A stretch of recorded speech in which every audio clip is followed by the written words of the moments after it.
పంటపై పెట్టుబడి పెట్టి ప్రకృతిపై భారం వేసి కష్టపడి పనిచేసే రైతన్నకు అప్పులు తప్ప ఆదాయం దక్కడం లేదు. ఏటికేడు బతుకు మీద ఆశతో పంట బాగుంటే అప్పులన్నీ తీర్చవచ్చన్న నమ్మకంతో వడ్డీలకు చక్రవడ్డీలు కడుతూ మరింత అగాధంలోకి కూరుకుపోతాడు. అప్పుల అంధకారంలో చిక్కి బయటకు రాలేక, నమ్మిన వారిని మోసం చెయ్యలేక తానే తనువు చాలిస్తున్నాడు.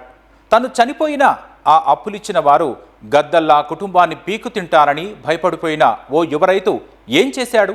ఎలాంటి కఠిన నిర్ణయం తీసుకున్నాడు?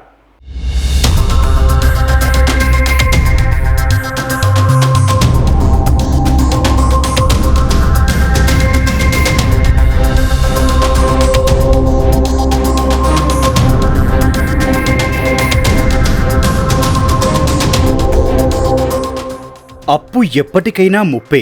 ఉన్నదాంట్లో కలో గంజో తాగి సర్దుకోవాలే కాని అప్పు చేసి పప్పుకూడు తినొద్దన్నది పెద్దలు చెప్పిన మాట.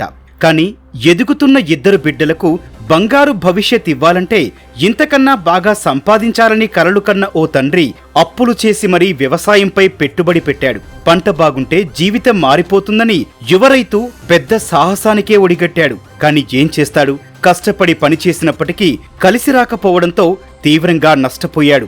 అప్పిచ్చిన వారిని ఆ రైతు మోసం చెయ్యలేకపోయాడు. కాని వారి వేధింపుల నుంచి మాత్రం తట్టుకోలేకపోయాడు. వారు పెట్టే బాధలు భరించలేక ఏం చేశాడు? కుటుంబ సభ్యులకు వేధింపులు తప్పవని భావించి ఎలాంటి కఠిన నిర్ణయం తీసుకున్నాడు?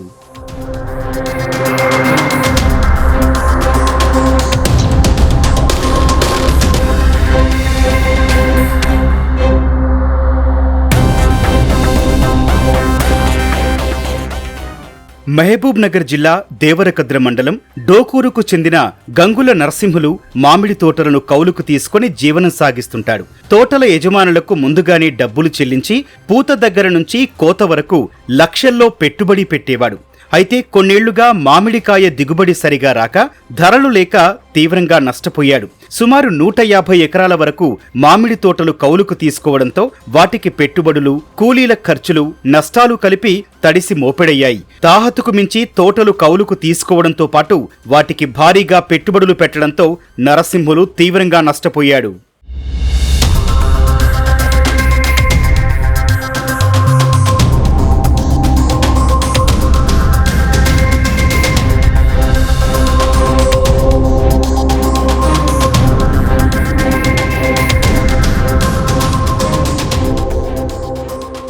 అప్పులిచ్చిన వారి నుంచి ఒత్తిడి పెరగడంతో ఇంటిని తాకట్టు పెట్టి రుణం తీసుకుని కొందరికి చెల్లించాడు. అయితే మిగిలిన వారు సైతం తమ బాకీ తీర్చాలంటూ పట్టుబట్టారు.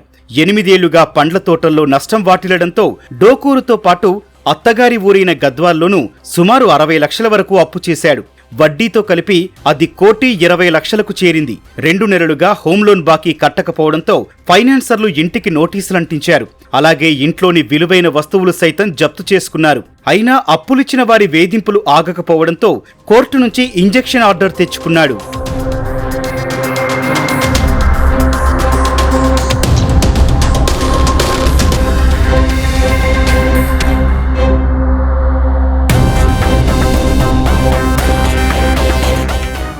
లాయర్ ఐపీ పెట్టమని చెప్పినా మోసం చేయడం ఇష్టం లేక నరసింహులు వద్దన్నాడు. కాని అప్పులిచ్చిన వారి వేధింపులు ఆగకపోవడంతో భార్య హేమలత, కుమారుడు సాయి నిహాల్, కుమార్తె సాహితీకి కాళ్ళు చేతులు కట్టేసి మామిడి తోటలోని నీటి సంపులో ముంచి హత్య చేశాడు. అనంతరం ఉరివేసుకుని ఆత్మహత్య చేసుకున్నాడు. చనిపోవడానికి ముందు సెల్ఫీ వీడియోతో తన చావుకు కారణాలను నరసింహులు వివరించాడు. అప్పుల బాధ తట్టుకోలేక సూసైడ్ చేసుకోవాలనుకుంటున్నా. ఒకసారి ట్రై చేసిన, నా వల్ల అయితే లేదు. ఇంజక్షన్ ఆర్డర్ కూడా తీసుకున్నా, అయినా ఎవరు వినట్లేదు. నాకు గడతావు అట్లా చాలా ఇబ్బంది పెడుతున్నారు. హార్ట్ క్యాన్సర్ గద్వాల ఒత్తిడి ఎక్కువైంది. గద్వాల కట్టేసిన. ఆ ర్యాంబో కూతురు రేణుక, వాళ్ళ చెల్లెలు వెంకటమ్మ, కౌన్సిలర్ గెలిచింది కదా వెంకటమ్మ బేసికల్ని, ఆయమ్మ, వాళ్ళ ఒత్తిడి చాలా అయింది. అంత మిత్తి కట్టంగా 3 ఏళ్ళకి వెళ్ళి మిత్తి కట్టుకుంటూ వస్తున్నా. అంత చేసినాక కూడా 4 సంవత్సరాల కాగితం కూడా వాళ్ళు అట్లే పెట్టుకున్నారు. అప్పుల వారి వేధింపులే నరసింహులు కుటుంబం ఆత్మహత్యకు కారణమని అతని సోదరి ఆవేదన వ్యక్తం చేసింది. నరసింహులు క్యాన్సర్ చికిత్స చేయించుకోవడంతో పాటు యాక్సిడెంట్ కావడంతోనే అప్పులు తీర్చలేకపోయాడని తెలిపింది. ఆ బాబుకి యాక్సిడెంట్ అయింది. యాక్సిడెంట్ అయి మొత్తం కాలు మొత్తం తీసి రాడ్లు పెట్టింది. ఇక్కడ క్యాన్సర్ గడ్డ కూడా ఉంది మా తమ్ముడికి. 25 లక్షలు మా తమ్ముడికి అయినాయి. అయితే అట్లా కోలుకోలేక కొంచెం అప్పులు అయినాయి, ఒక 60 లక్షల దాకా. డోకూరోళ్ళు చాలా టార్చర్ పెట్టిండ్రు. టార్చర్ పెట్టి మొన్న వర్షం పడిన తర్వాత ఇక పాము వచ్చిందంట. డోకూరుకు పోతాం 2 రోజులు ఉంటామని పోయిండ్రు. పోతే ఆమె ఎవరో గలీజ్గా మాటలు తిట్టిందంట. ఒక ఆయన వచ్చి పండుకున్నాక తీసుకుపోయి రైలు కింద తీసి మాకు చంపుదాం రావిలేదని పైసలు కట్టకుండా పానం పోతుంటే చూసి సంతోషపడదామని అంట. డ్రైవర్ అంట, బులోరో ఉందంట. బుద్ధి సొంతం రా, నువ్వు డబ్బులు కట్టకుండా నాకు 2 లక్షలు ఇవ్వాలి, నువ్వు 1 లక్షనే ఇవ్వాలంట. నీ కారు ఇక్కడ బులోరో వెనక ముందర పెట్టుకుంటాము, ఒత్తి పడేస్తాము, 4 పోతారు, వీడియో వదులుతుంది అని అన్నాడంట. ఒక ఆడాయమ గలీజ్గా మాట్లాడింది రాత్రి అయితే, మొన్న రాత్రి ఆదివారం రోజు రాత్రి. అందుకనే మా తమ్ముడు సూసైడ్ చేసుకున్నాడు. అప్పు ఇచ్చిన వారు వేధింపులకు గురి చేస్తే కఠిన చర్యలుంటాయని పోలీసులు హెచ్చరించారు. ఎవరైనా ఇబ్బందులకు గురి చేస్తే వెంటనే పోలీసులను సంప్రదించాలన్నారు. అతను మీరు వాయిస్ రికార్డులో ఒక 2-3 అతను ఈ అప్పులు ఇచ్చిన వాళ్ళు ఒత్తిడి విషయాన్ని చెప్తున్నారు. అదేవిధంగా ఫర్దర్ ఎంక్వైరీ చేసి అతని వాయిస్ రికార్డు మరియు అతనికి అప్పులకు సంబంధించి చేసి ఆ చావుకు బాధ్యులైన ఎవరైనా ఉంటే చట్ట ప్రకారం వాళ్ళ మీద తప్పకుండా చర్యలు తీసుకుంటాం. ఎవరైనా అప్పులు తీసుకోవడంలో తప్పు లేదు.